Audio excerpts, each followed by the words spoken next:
আসসালামু আলাইকুম। আজকে আমি তৈরি করব কচুলতি দিয়ে চিংড়ি মাছ। তো তার জন্য আমি একটা ফ্রাই প্যানে তেল দিয়ে নিব। তেলটা গরম হলে এর ভেতরে কিছু পেঁয়াজ কুচি দিয়ে নিব। এরপর পেঁয়াজটা কিছুক্ষণ ভেজে নেব। দিয়ে দিব রসুন বাটা।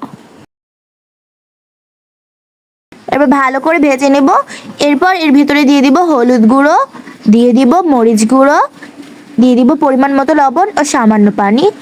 কয়েক টুকরো কাঁচামরিচ কুচি দিয়ে নিব। এরপর মশলাটাকে ভালো করে কষিয়ে নিব। এরপর দিয়ে দিব চিংড়ি মাছগুলো। এরপর চিংড়ি মাছের সাথে কষানো মশলাটাকে ভালো করে মিশিয়ে নিব। এরপর সামান্য পরিমাণ পানি দিয়ে দিব। এরপর একটা ঢাকনা দিয়ে কিছুক্ষণের জন্য ঢেকে দেব।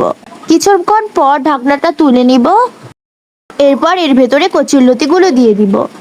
তারপর ভালো করে মিশিয়ে নিব। এরপর আবারও কিছুক্ষণের জন্য ঢাকনা দিয়ে ঢেকে দিব। কিছুক্ষণ পর ঢাকনাটা তুলে নিব।